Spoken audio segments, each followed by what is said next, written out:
So like ఇందులో మీరే అన్నారు ఇందాక చెప్తున్నప్పుడు వై యూ చూస్ మీ అని చెప్పేసి అని అడిగాను అని అన్నారు. And compare to your back ఫిలిమ్స్తో పోల్చుకుంటే వెనక్కి తిరిగి చూసుకుంటే Jathiratnalu is the biggest hit for you. దాని తర్వాత ఆశించిన స్థాయిలో ఏది రాలే. వాట్ యూ థింక్ అబౌట్ మత్తు వదలరా 2 ఎలా ఉంటుంది అనుకుంటున్నారు మీ కెరియర్లో? అండ్ ఇందులో నాట్ ఓన్లీ యాక్టింగ్, మీరు ర్యాప్ పాడానన్నారు, డాన్స్ కొరియోగ్రాఫ్ చేసన్నారు. ఇవి మీరు మీ రియల్ లైఫ్లో చాలా ఇంట్రెస్టెడ్గా చేస్తున్నటువంటి పార్ట్స్. సో ఇవి ఆన్ స్క్రీన్ పెట్టడం ఎలా అనిపించింది? ఒక బేబీని ప్రపంచంలో తీసుకొచ్చాను అలా ఫీలింగ్ వచ్చింది. అండ్ నిజంగానే డైరెక్షన్లో ఒక పవర్ ఉంది. అంటే it is very different from acting or dancing or being on screen. When you're creating something ఒక వేరే లెవెల్లో ఆ ఫీలింగ్ వచ్చేస్తుంది. So I think I experience just small bit of that and I'm very grateful about it.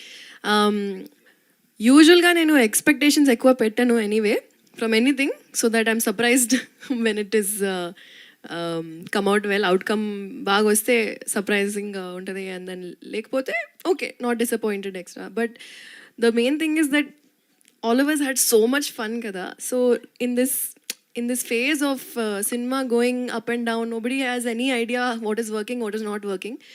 So honestly, we are just excited that we did our best and we had a lot of fun. You have any stunts in this fights లాంటివి ఏమన్నా చేశారు? అవును ఒక 4-5 days మంచి fight sequence పెట్టారు.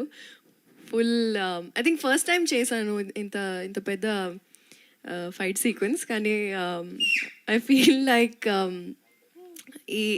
ఈ segment, ఈ జానర్ని మంచిగా ఎక్స్ప్లోర్ చేయొచ్చు. I think action is something that really excites me. Director గారు hi sir, how are you sir? 2019లో వచ్చింది కదా మత్తు వదలరా. అప్పుడు మీరు ఒక ఇది సీన్ కూడా జీవించారు, అది హోమ్ గార్డెన్ లాగా దాన్ని డెవలప్ చేయడం అది. కానీ ఇప్పుడు అయితే తెలంగాణ గవర్నమెంట్ కూడా కొంచెం సీరియస్గా అయింది ఇట్లా ఇష్యూస్లో. సో ఇది సొసైటీకి కొంచెం చెడ్డగా ఉంటుంది కదా. మీరు పార్ట్ 2లోకి వచ్చేటప్పటికి గన్ కల్చర్ అనేది కొద్దిగా గన్స్ ఎక్కువ ఉన్నాయి. సో ఈ దీంట్లో ఎంతవరకు బ్యాలెన్స్ చేస్తారు? ఓన్లీ ఎంటర్టైన్మెంట్ కోసం తీసుకున్నారా ఈ పార్ట్స్? సార్ గన్స్ అంటే వీళ్ళు పోలీస్ సార్, పోలీస్ దగ్గర గన్స్ ఉంటాయి. ఇంకోటి మా సినిమా టైటిల్ మత్తు వాడరా కాదు, మత్తు వదలరా. బట్ సో ఏదైనా అందులో కూడా పార్ట్ 1లో కూడా కొంచెం హోమ్ గార్డెన్ చేశారు. అలా ఉండదు సార్, ఇది ఇంకొక వేరే, అందులోనే ఇంకొక పార్ట్ ఉంటుంది, అది సినిమా చూస్తే తెలుసు. సో చాలా ఫాస్ట్గా 3 monthsలో కంప్లీట్ చేశారు కదా షూటు? 4 మరి. అంటే ఏంటి ఎక్స్పీరియన్స్ ఎలా ఉంది ఏంటి అసలుకి? అంటే మీరు మీ ఫస్ట్ సినిమా హిట్ కదా, మంచి హిట్ కొట్టారు జాతిరత్నం. మరి ఎందుకు అలా అన్నారు ఏంటి? మరి ఎందుకు అన్నారు? బెస్ట్ టీం అని అన్నారు కదా, అంటే ఏంటి అది? కొంత అంటే 2 రకాలుగా తీసుకోవచ్చు దీన్ని. అంటే ఎవ్రీ వన్ ఆన్ సెట్ అండి, ఏడీస్ ఉండొచ్చు, టెక్నీషియన్స్ ఉండొచ్చు, అందరికీ ఒక సెన్స్ ఆఫ్ హ్యూమర్ ఉంది. వాళ్ళు అందరూ ఒకే వైబ్ని తీసుకొని ముందుకు వెళ్తారు. And that is the best part. You know ఒకప్పుడు like when you're working with directors who are alone working towards a certain goal versus a whole team who is working towards the same goal. Difference ఉంటుంది కదా. So I think Ritesh has found great producers and great team who have supported him in such a way where we all could be the characters that he wants us to be.